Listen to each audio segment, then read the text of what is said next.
যে দেশের নাম হলো বাংলাদেশ। বাংলাদেশের রাজধানীর নাম কি? ঢাকা।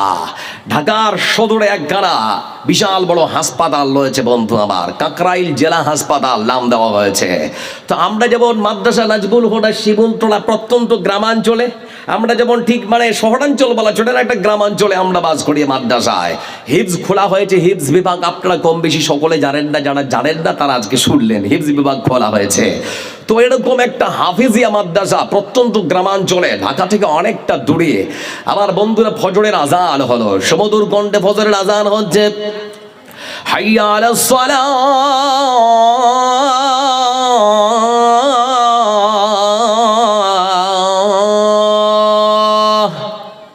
মাদ্রাসার প্রধান শিক্ষক নাম হলো আহমদুল্লাহ। তিনি এবারে ওই ছোট্ট ছোট্ট কোরআনের পাখিদের ঘুম ভাঙার জন্য সুন্দর করে সমুদ্র কণ্ঠে ডাক দিচ্ছে, বাবা উঠে যাও, ফজরের নামাজ পড়তে হবে।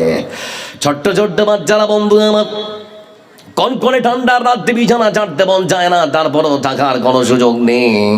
ছোট্ট ছোট্ট বাচ্চারা বিছানা থেকে উঠে ঠান্ডা পানিতে উজু করে মসজিদের মধ্যে রওনা দিয়েছে। এবার তারা সুন্দর করে বসে পড়লো। নামাজ শুরু হয়ে গেল। নামাজ শুরু হয়ে গিয়েছে, সালাম ফেরা হলো। এমনি সময় হঠাৎ করে একজন বাচ্চা, যার নাম হলো ওবাইদুল্লাহ, বয়স 8 বছর, বয়স 8 বছর, 8 বছরের বাচ্চা ওবাইদুল্লাহ। কি হলো? 8 বছরের বাচ্চা ওবাইদুল্লাহ সেই কোরআনের পাখি নামাজের কাতারেই বসেছিল। হঠাৎ করে কেমন যেন পেছনে উল্টে পড়ে গেল। ধর ধর মাথায় পানি ঢেলে তাকে সুস্থ করা হলো। যেই জ্ঞান ফিরে এসেছে ছোট্ট বাচ্চা কোরআনের পাখিটা তখন কাঁদতে শুরু করেছে আর বলছে, হুজুর মাথার পেছন দিকে এত তীব্র যন্ত্রণা মনে হচ্ছে আর সহ্য করতে পারি না। সকাল সকাল নিয়ে যাওয়া হলো তাকে একটা ক্লিনিকে। সেখানে নিয়ে যাওয়ার পরে তার মাথা সিটি স্ক্যান করা হলো। সিটি স্ক্যান করার পর ডাক্তার রিপোর্ট দেখার পরে তখন মাদ্রাসার প্রধান শিক্ষককে ডেকে বলে, হুজুর আপনার মাদ্রাসার ছোট্ট বাচ্চার মাথায় ব্রেন টিউমার ধরা পড়েছে। জরুরি অপারেশন না করলে বাচ্চাটা যে কোনো সময় মারা যেতে পারে। মাদ্রাসায় ফিরে আসার পর তার বাবাকে তখন ফোন দেওয়া হলো, মাদ্রাসায় আসতে হবে। বাবা এসেছে, রিক্সা চালায়। আবার বন্ধুরা বাবা যখন আসলো, আসার পরে তখন বলা হচ্ছে, ভাইজান একটা কথা বলবো, মনটা শক্ত করতে হবে। বলে বলুন। তখন বলা হচ্ছে, আপনার বাচ্চার মাথায় ব্রেন টিউমার ধরা পড়েছে, তাড়াতাড়ি অপারেশন না করলে আপনার বাচ্চা মারা যেতে পারে। বলে হুজুর এই অবস্থা, কত টাকা লাগবে? বলে ডাক্তারের সঙ্গে পরামর্শ করছি, আনুমানিক 1 লক্ষ টাকা লাগতে পারে। বাড়ি গিয়েছেন, বাড়ি যাওয়ার পরে টাকা পয়সা কিছুটা জোগাড় করা হলো। তার রেজিস্ট্রির গলার চেন হাতের বাড়া বিক্রি করে আনুমানিক প্রায় 50,000 টাকা নিয়ে আসা হলো। মাদ্রাসার প্রধান শিক্ষকের হাতে তুলে দেওয়া হলো, যার নাম হলো আহমদুল্লাহ। বলে হুজুর এইটুকুনি টাকা আর তো নেই। ঠিক সেই সময় আহমদুল্লাহ তার মানে শিক্ষকগণেরা সবাই মিলে আর 10,000 টাকা, টোটাল 60,000 টাকা দিয়ে তারা ঢাকার উদ্দেশ্যে রওনা দিয়েছে। ঢাকার বাড়িতে যখন তারা আসলো, ঠিক সেই সময় কাকরাইল জেলা হাসপাতালের যিনি প্রধান সার্জন, যার নাম হলো বন্ধু আমার ডাক্তার মাহফুজুর রহমান, তার চেম্বারে ঢোকা হলো। মানে স্যার প্রত্যন্ত গ্রামাঞ্চল থেকে এসেছি, আমরা জানি আপনি একজন ভালো ডাক্তার, আমাদের বাচ্চার মাথায় নাকি ব্রেন টিউমার ধরা পড়েছে। সেখানকার ডাক্তাররা বললো অপারেশন না করলে নাকি বাঁচানো যাবে না। সেজন্য ছুটে আসলাম, যেটা করলে ভালো হয় সেটা করুন। ডাক্তার রিপোর্ট দেখার পরে বললো, অনেক সর্বনাশ, মারাত্মক, যে কোনো সময় মারা যেতে পারে। কোরআনের পাখি বন্ধু আমার, এই সেই ছোট্ট বাচ্চা কোরআনের পাখি, কোরআনের পাখিটাকে নিয়ে যাওয়া হলো। ঠিক সেই সময় রিপোর্ট দেখার পরে যখন অপারেশনের সিদ্ধান্ত নেওয়া হয়েছে, ঠিক সেই সময় সিদ্ধান্ত নেওয়া হলো বাচ্চার অপারেশন করা হবে। রাত তখন 11:30 ডিসেম্বরের শেষ দিন, শেষ রাত।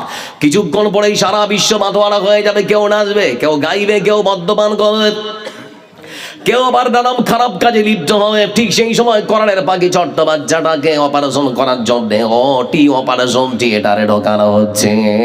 ছোট্ট বাচ্চা, মাত্র বয়স 8 বছর। আমার বন্ধুরা দীর্ঘ 45 মিনিট ধরে ছোট্ট বাচ্চার মাথাটাকে কেটে চিরে ফেড়ে তার ব্রেন টিউমারের অপারেশন সম্পন্ন করা হলো। বাইরে বেরিয়ে এসেছেন ডাক্তার মাহফুজুর রহমান। আসার পরে তখন মাদ্রাসার প্রধান শিক্ষক ডেকে বলে, হুজুর চিন্তা করতে হবে না, আপনাদের বাচ্চা অপারেশন সাকসেস হয়েছে, চিন্তা করতে হবে না। তো আপনারা 50,000 জমা করেছিলেন, বাকি 50,000 টাকা তাড়াতাড়ি জমা করুন। দূরে দাঁড়িয়ে আছে তার মা, ডুকরে কেঁদে উঠলো। এদিক থেকে ডাক্তার তখন ডেকে বলে, কি ব্যাপার, কাঁদছেন কেন? মাদ্রাসার প্রধান শিক্ষক তখন ডেকে বলে, স্যার প্রত্যন্ত গ্রামাঞ্চল থেকে এসেছি, আমরা গরিব মানুষ, এই বাচ্চাটার অপারেশনের বিলটা আর কি একটু কমানো যায় না? বলে আচ্ছা যাক, 10,000 টাকা কমা হলো, 30,000 টাকা জমা করুন। বলে স্যার তাও সম্ভব না, আর কি কিছু কমানো যায় না? ঠিক সেই সময় ডাক্তার মাহফুজুর রহমান তিনি বলছেন, আর তো কমাতে পারবো না, সম্ভব হচ্ছে না। মাদ্রাসার প্রধান শিক্ষক তখন আহমদুল্লাহ বলতে শুরু করেছেন, স্যার এতদিন ধরে যত মানুষের অপারেশন করেছেন আপনি, তারা হলো সাধারণ মানুষ, কিন্তু আজকে যে বাচ্চাটার অপারেশন আপনি করেছেন রাতের অন্ধকারে, সেই বাচ্চাটা সাধারণ কোনো বাচ্চা নয়, বরং আশ্চর্য ধরনের বাচ্চা। বলে বাচ্চা তো বাচ্চা, আশ্চর্য বাচ্চা আবার কেমন করে? ঠিক সেই সময় মাদ্রাসার প্রধান শিক্ষক আহমদুল্লাহ তিনি তখন বলছেন, স্যার আজকের রাতে আপনি যে বাচ্চাটা অপারেশন করেছেন, এটা আশ্চর্য বাচ্চা এজন্যে, এই বাচ্চাটা কোরআনের হাফিজ, মাত্র বয়স হলো 8 বছর, ছোট্ট বাচ্চা, মাত্র 6 মাসে পুরো কোরআনকে তার মেমোরিতে, তার ব্রেনে, তার মেমোরিতে সুন্দর করে সংরক্ষণ করে রেখেছে। পুরো কোরআনটা হিফজ করতে সময় লেগেছে মাত্র 6 মাস। না সেলিম ভাই, আপনি তো অনেক কিছু দান করেন, মাদ্রাসা আলমারিও দিয়েছেন নাকি?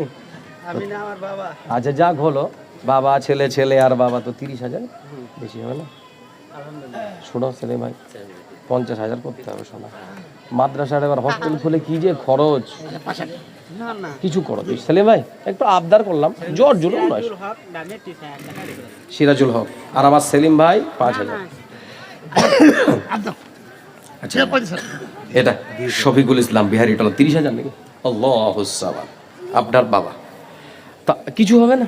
5,000 টাকা আলহামদুলিল্লাহ, এতগুলো মানুষ আজকে আছে এখানে বসে, আলহামদুলিল্লাহ। পড়ো ভাই, আলহামদুলিল্লাহ, নারে তাকবীর, লিল্লাহে তাকবীর। আমার ভাই উনি দিয়েছেন 5,000 আর ওনার বাবা দিয়েছেন 30,000, মোট 35,000 টাকা। আল্লাহ তুমি কবুল করো, আল্লাহুম্মা সাল্লি আলা আল্লাহু বারিক আলাইহি। জানা দেয় তারাই দেয়, জানি ওনার বাবা অনেক কিছু দিয়েছেন মাদ্রাসা, আমি জানি। তো বলছিলাম আপনাদেরকে, এই ছোট্ট বাচ্চা, ছোট্ট কোরআনের পাখি, ঠিক সেই সময় বলা হচ্ছে ডাক্তারকে, যে ডাক্তার সাহেব এতদিন ধরে যত অপারেশন করেছেন, যত রুগী, তারা হলো সাধারণ, কিন্তু আজকের বাচ্চাটা ছিল আশ্চর্য ধরনের বাচ্চা। বলে আশ্চর্য বাচ্চা মানে? বলে আশ্চর্য বাচ্চা এজন্যই, এটা আমার মাদ্রাসার ছাত্র, বয়স মাত্র হলো 8 বছর।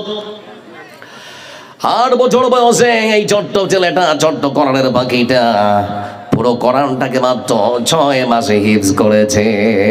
কয় মাস? কোরআন হিফজ করতে সময় নিয়েছে মাত্র 6 মাস। এজন্য বলতে যাচ্ছি স্যার, আপনাকে এই কোরআনের পাখিটার জন্য আর কি একটুখানি কমানো যায় না? তখন ডাক্তার মাহফুজুর রহমান ডেকে বলতে শুরু করেছেন, সত্যি 6 মাসে কোরআন হিফজ করেছে? এটা হয় কি করে? বলে স্যার বিশ্বাস হচ্ছে না? বলে না। বলে ঠিক আছে, তাহলে আমি কালকে প্রমাণ নেব। সকাল হলো, সকালবেলা ছোট্ট বাচ্চাকে যখন বেডে দেওয়া হয়েছে, জ্ঞান যখন ফিরেছে, ঠিক সেই সময় বাচ্চার কাছে গিয়ে তখন ডাক্তার ডেকে বলে, বেটা তোমার নাম? বলে আমার নাম ওবায়দুল্লাহ। বলে তোমার বয়স? বলে 8 বছর। তুমি কি কোরআন হিফজ করেছো? বলে হ্যাঁ। কত বছরে? বলে বছর নয়, 6 মাসে। বলে তাই নাকি? বলে হ্যাঁ। বলে মাত্র 6 মাসে আমি কোরআন কারীমকে হিফজ করেছি। ঠিক সেই সময় ডাক্তার ছোট্ট বাচ্চার দিকে তাকিয়ে হতবাক। ডাক্তার তখন ডেকে বলে, বেটা তোমার কাছে কোরআনে কারীম থেকে ছোট্ট একখানা সূরা শোনার খুব মন চাইছে, শোনাবে? ছোট্ট কোরআনের পাখি তখন কোরআনে কারীম থেকে সূরাতুল জিলজাল পাঠ করতে শুরু করেছে। কোরআনে কারীমের সুমধুর কণ্ঠে কোরআনের তেলাওয়াত শুনতে শুনতে ডাক্তারের চোখের কোণ থেকে অজান্তে কখন যে জল গড়াতে শুরু করেছে নিজেও বুঝতে পারল না। কোরআনের তেলাওয়াত যখন শেষ হয়ে গেল, ছোট্ট বাচ্চা তখন ডাক্তারের দিকে তাকায়, ডাক্তারের চোখে জল। ডাক্তারকে দেখুন ডেকে বলে, ডাক্তার কি ব্যাপার? ডাক্তার বাবু শুনতে চাইলেন, কোরআন শোনালাম, কিন্তু কান্না করছেন কেন, ব্যাপারটা কি? ঠিক সেই সময় বলা হচ্ছে, ও বেটা তুমি ছোট্ট একজন বাচ্চা, তোমাকে বলতে যাচ্ছি, তুমি 6 মাসে পুরো কোরআনটাকে সুন্দর করে হিফজ করেছো, তোমার মেমোরিতে সংরক্ষণ করে রেখেছো, কিন্তু আমার বয়সটা তো কম হলো না, 40-42 বছরে পা দিয়ে দিয়েছি। পুরো কোরআনটা হিফজ করা তো দূরের কথা, এখনো পর্যন্ত কোরআনটা শুদ্ধ করে পড়ার আমার সময় হলো না। সারা জীবন ধরে শুধুমাত্র টাকার পেছনে ঘুর করে সময়টা নষ্ট করে দিলাম। ও বেটা, আমি নাকি শুনেছি যারা কোরআনের হাফিজ হয় সেই সমস্ত কোরআনের হাফিজদেরকে হাসরের ময়দানে সম্মানিত করা হবে। আল্লাহ রাব্বুল আলামিনের পক্ষ থেকে তাদেরকে নাকি বিশেষ কিছু সুযোগ সুবিধা দেওয়া হবে। সেই দিনে মহান স্রষ্টা আল্লাহ রাব্বুল আলামিনের পক্ষ থেকে তোমাকে যদি বিশেষ কোনো সুবিধা দেওয়া হয়, সেদিন এই ডাক্তারের কথাটা একটু আল্লাহর কাছে কি তুমি তুলে ধরবে। ঠিক সেই সময় কোরআনের বাকি ছোট্ট বাচ্চা তখন বলতে শুরু করেছে, ও ডাক্তার শুনেনি, শক্তি যদি মহান আল্লাহ রাব্বুল আলামিন হাসরের ময়দানে আমাকে সেরকম কোন সুযোগ সুবিধা দিয়ে থাকেন, তাহলে পরে বলতে যাচ্ছি হাসরের ময়দানে আপনার মতো ডাক্তারের নামটা আল্লাহর কাছে আমি সুপারিশ করব। একথা যখনই বললাম, ডাক্তার ততক্ষণাৎ ঘর থেকে বেরিয়ে এসে তার বাবার হাতটা ধরে বলে ভাই আমার আজকে আমার জীবনটা ধন্য হয়ে গিয়েছে, বাকি ছিল কত টাকা? বলে 30,000। বলে 30,000 দিতে হবে না, 30 টাকাও দিতে হবে না, আজকে বলতে চাইছি যে 60,000 টাকা আপনারা জমা করেছিলেন সেটাও আর দেওয়া হবে না, আপনাদেরকে পুনরায় ঘুরিয়ে দেওয়া হবে। গত রাত্রের অপারেশন করার বিনিময়ে বিনা পয়সায় করে দেওয়া হলো। সুবহানাল্লাহ বলবেন না? আজকে এরকম মানুষ আমাদের সমাজে আছে না রে, যারা কোরআনকে ভালোবাসে, যারা রাসূলের মানে যারা রাসূলকে ভালোবাসে, আল্লাহকে ভালোবাসে, এই দিনী প্রতিষ্ঠানগুলোকে ভালোবাসে, এরকম মানুষ আছে না রে?